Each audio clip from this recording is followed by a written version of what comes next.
Meghan has always had this very, very strange fascination with Soho House, very much this weird obsession with. Without Markus Anderson, I hope to prove to you in this video that Meghan Markle wouldn't have the level of global fame that she enjoys. Back in her early days, she was totally reliant on Soho House to pay for her travel, to pay for her accommodation. Jeffrey Epstein was also Harvey Weinstein, very prominent. There were members. Meghan Markle was just one of the working girls for Soho House. Call girl, working girl, escort, whatever you want to call it. That's what she was. Markus started off at Soho House London as a waiter, and he was a global membership director when he first met Meghan. Once a Soho House basic, always a Soho House basic. He is like a parasite, always lurking in their shadow. No normal family has a constant third wheel, male or female, leeching onto their every move. Markus is practically glued to them. You know, this is what Meghan has been doing. She's a piece of Klingon, you know, like she clings to somebody who can get her there. So Meghan manages to befriend one person of a very popular group, and then that person introduces her to the others. And because that she's being brought in by somebody they trust, she's welcomed in. Now, his job was to go to a new city wherever they were opening up a new Soho House, and his job was to find the best and the brightest of that city to invite to the founding members party. And they didn't just invite anybody. To be a founding member, you really had to be somebody in the social scene of the city where they were opening. Meghan Markle only becomes prominent for Soho House, guys, after she starts being on Suits and she's introduced to Markus Anderson. And then she gets more consistent and more prominent work, okay, because then she could be in the presence of Markus Anderson. So the next time that we really spot Markus on the radar is he's sitting next to Meghan at the opening ceremony of the Invictus Games. And it's amazing when you look at that footage back, because you realize just how far Prince Harry has dropped. Let me paint the picture. It was meant to be a peaceful week in Montecito. Harry and Meghan enjoying their California lifestyle. Launching products as always, shooting for Netflix, beaming at cameras, portraying the ideal happy household. Markus Anderson remains present as well. The devoted companion, the silent problem solver, the individual who connected them and never uttered a syllable. But that quietness has just shattered because murmurs are emerging directly from Soho House networks, not speculation this time. Information is circulating rapidly. Insiders are claiming Markus Anderson is genuinely prepared to speak. Not suggestions, not unclear narratives, actual identities, actual associates, actual information from Meghan's Soho House period, the chapter of her existence she attempted to erase permanently. And if merely a portion of what he's supposedly disclosing is accurate, the storybook tale everyone believed in suddenly appears extremely troubling. So, prepare yourself, because the identical person who assisted in creating Meghan's royal fantasy could be the one who demolishes it. And believe me, this is merely the start. More importantly, how her curated public image should be. Harry really apparently just wants time alone, doesn't want to be filmed, doesn't want to be put on social media, but has no choice. Here's the reason this is significant. Markus Anderson isn't simply an ordinary acquaintance. He's the guardian to Meghan's history, the custodian of her Toronto period mysteries. As the worldwide membership executive of Soho House, he didn't merely organize gatherings. He managed connections. Who gained entry? Who got introduced? Who received chances? And Meghan was positioned right alongside him throughout the Suits period at Soho House Toronto. Never isolated, constantly strategizing herself, continuously building relationships. Royal writer Katie Nicholl verified it. When Harry desired to encounter Meghan, he didn't contact her directly. He approached Markus. Markus orchestrated it. A secluded Soho House chamber, 7 or 8 individuals, discreet, structured, flawless.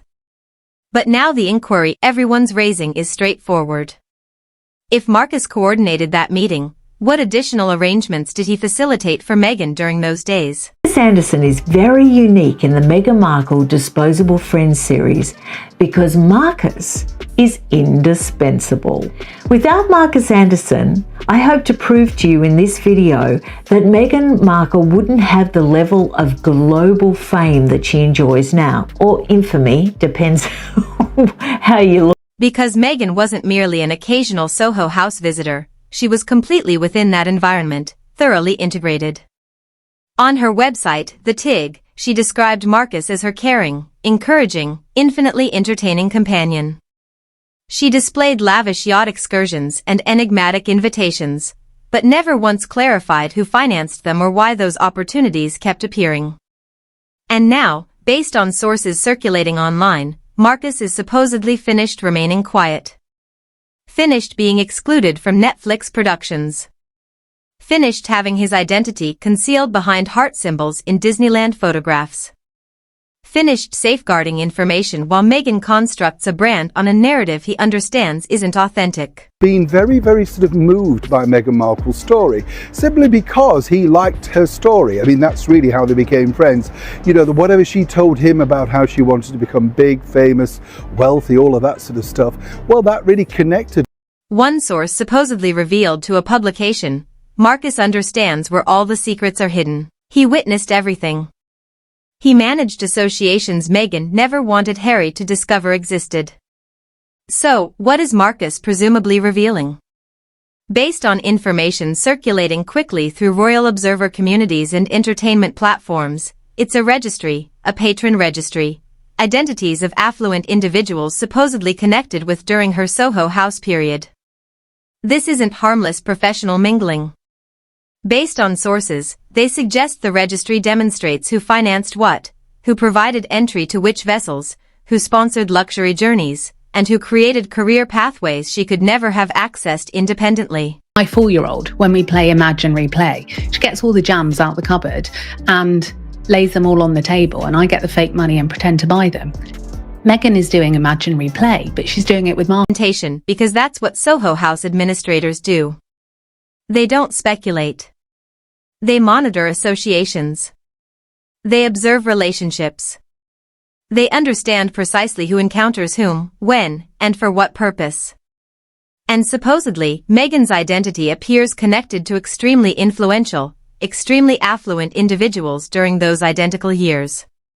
She insisted she was simply a struggling performer pursuing auditions and maintaining a lifestyle website. One source stated it directly, these weren't ordinary friendships. They were exchanges. Meghan provided companionship and introductions to other young women. Wealthy individuals offered finances, associations, and possibilities in exchange. Easier to talk to him because he was a billionaire and he knew that you wanted to go back to LA and that Canada was always going to be a pit stop. From the very beginning, this woman orchestrated leaving the royal family because all she's ever wanted in her life was to be an A-lister in Hollywood. She did not have the talent to become an A-lister in Hollywood. She was relegated to a D-list actress spot on a show called Suits that nobody in America had seen, but apparently, which Prince Harry lets us know. Currently, this registry can't be confirmed. No prominent publication has released it. No records are available publicly. But the speculation is intense. The online discussion is relentless. And individuals who monitor this situation closely suggest the chronology aligns a bit too precisely to dismiss.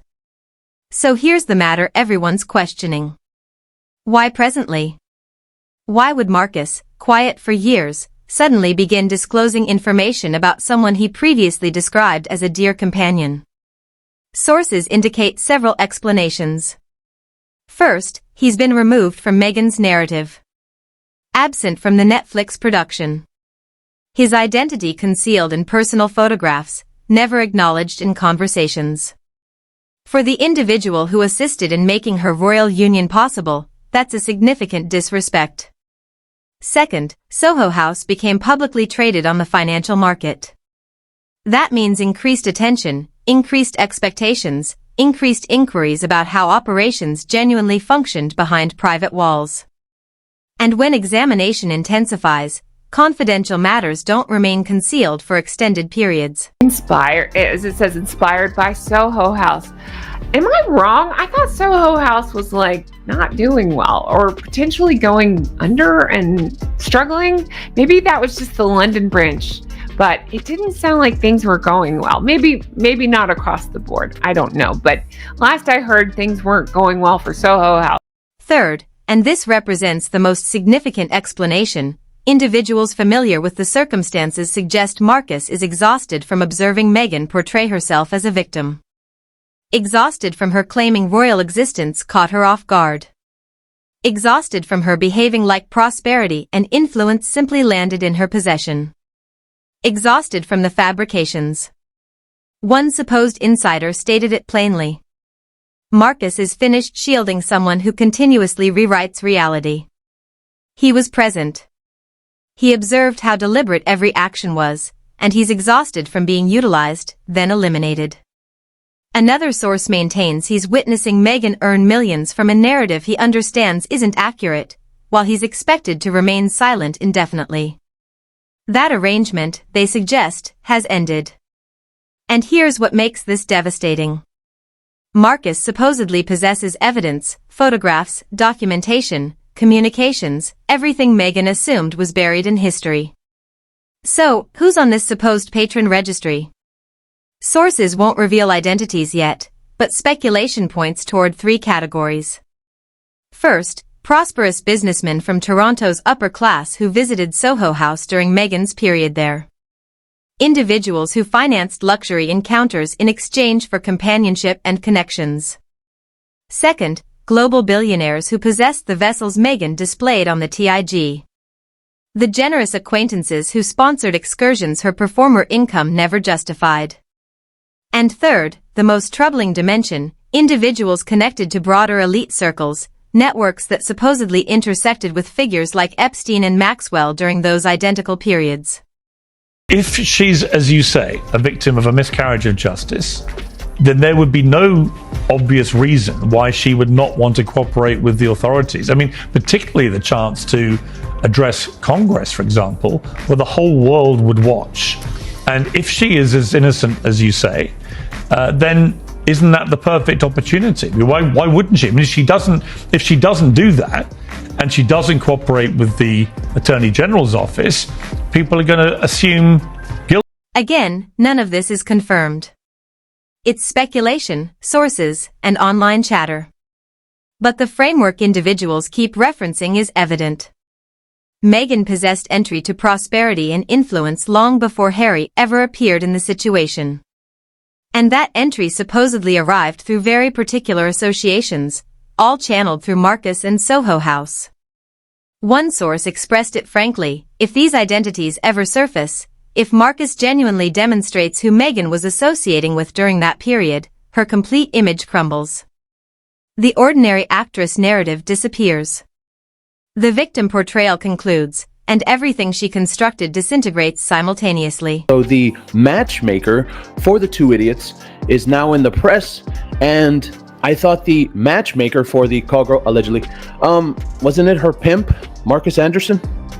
That's interesting, because this says, have the two idiots moved on from their matchmaker? And then there's Prince Harry, the individual who sacrificed everything based on Meghan's account of her history. Sources familiar with the circumstances suggest Harry is shattered by what he's supposedly discovering. He believed he understood her background. A struggling performer working diligently, getting fortunate, encountering him through an acquaintance, falling in love organically. Simple, straightforward, romantic.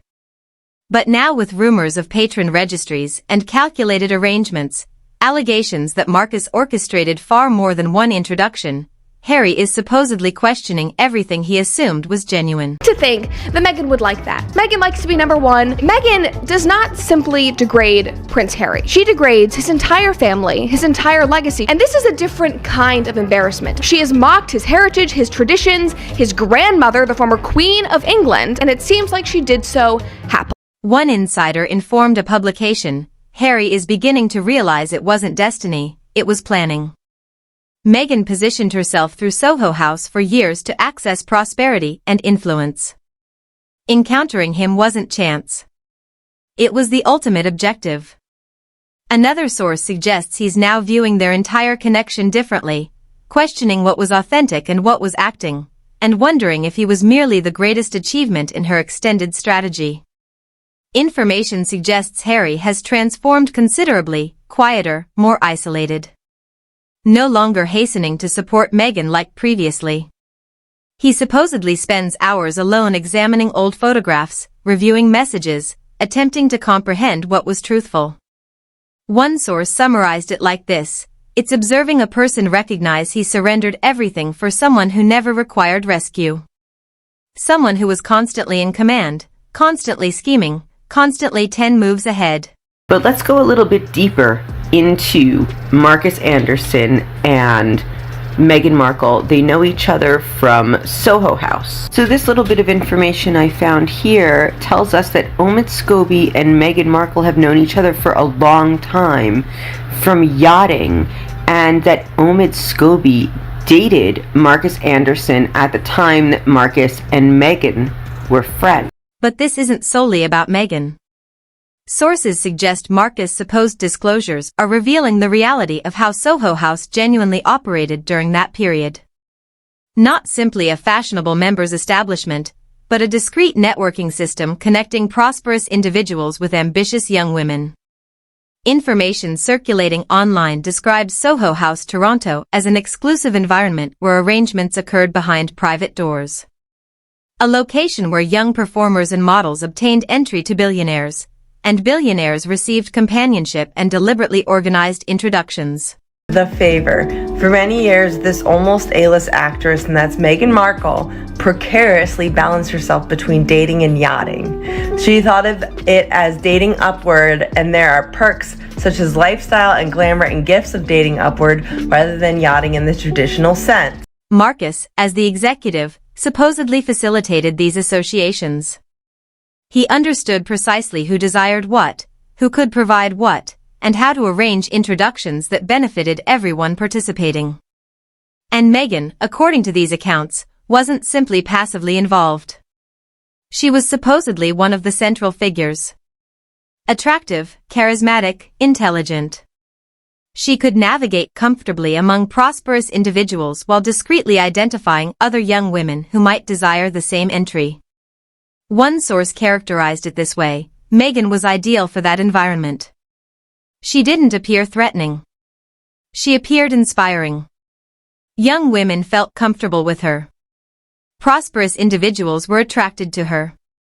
She could operate both directions simultaneously. I think she was scared of coming back to this country, and quite rightly, because the people of this country don't like the fact that she's stolen our prince. And she's literally brainwashed him, blinkered him, and tied him down to his California man. Soho House has consistently stated it was simply an exclusive establishment for creatives and celebrities, nothing beyond that. Perhaps that's accurate. Perhaps these accounts are overstated, but the speculation won't cease. And if Markus genuinely possesses evidence of what actually occurred during those periods, the entire Soho House brand could encounter serious inquiries about what it was genuinely offering to members. Remember those vessel photographs that keep resurfacing? The ones displaying Meghan living like a billionaire during her cable television performer periods? The ones she shared on the TIG but never clarified. Sources now maintain Markus' supposed disclosures connect those pieces. The vessels weren't arbitrary. They supposedly belonged to particular Soho House members, prosperous individuals Markus introduced Meghan to through the establishment. Those generous acquaintances Meghan vaguely referenced, sources suggest they were actually patrons, individuals financing companionship and connections. And those unexpected invitations supposedly represented transactions discreetly coordinated by Markus. Epstein was obviously getting leverage on all these different people for whatever his purpose was. What do you think? That's what the question is. Like, what could he possibly... A lot of them were scientists. He went with a lot of, like, celebrities. There was heads of state. I don't think he needed money. Right. Well, what was he... I don't know. I mean, maybe he just... Who knows? Maybe he got off on sort of being the king. And this is where individuals become genuinely skeptical. Meghan erased her TIG website right before wedding Harry. Years of content about luxury journeys, mysterious benefactors, vessel photographs, all vanished immediately. If it was innocent, why remove it? If it was simply networking, why eliminate the evidence? Sources suggest she understood precisely what those posts revealed if anyone examined too carefully. One insider supposedly stated Meghan attempted to erase her history, but Markus preserved the documentation. He understands the authentic story behind every vessel journey, every luxury vacation, every mysterious invitation, and now he's prepared to speak. And with all this supposedly emerging, sources suggest separation speculation is growing stronger. Not simply tabloid noise, genuine concern from individuals familiar with the circumstances. Harry, they suggest, feels betrayed beyond measure. He didn't simply marry someone with confidential matters. He married someone who supposedly approached him strategically with assistance from an individual he believed was simply an acquaintance. Is a trained actress. What she does is that she studies people. She's not a good actress, but she is a trained one, right? She's been doing it her entire life. And there was no doubt that she studied Princess Diana. She studied her mannerisms towards Harry when he was a boy and the way that she grabs her face. And this is the psychopathic elements of what she does, putting a pregnancy text next to Princess Diana's hair, saying that she put her hands on the grave to have a conversation with her, bursting into tears. And she has convinced there's a thing called in psychology called the Freudian trance. One source suggests Harry comprehends ambition and networking, but this feels distinct. This feels like he was a target from the beginning, like every action was orchestrated years before they ever encountered. Another insider supposedly informed a publication, he's discreetly consulting lawyers, evaluating possibilities, attempting to protect his children while discovering a path out of a relationship constructed on deceptions. So far, Meghan's team hasn't issued a statement. Complete silence is typical. But sources in Montecito suggest behind private doors, it's pandemonium, urgent meetings, crisis management. Legal discussions about how to prevent Markus from revealing more. And here's the challenge. If Markus genuinely goes public with authentic evidence from those Soho House periods, there is no public relations strategy that rescues Meghan's image.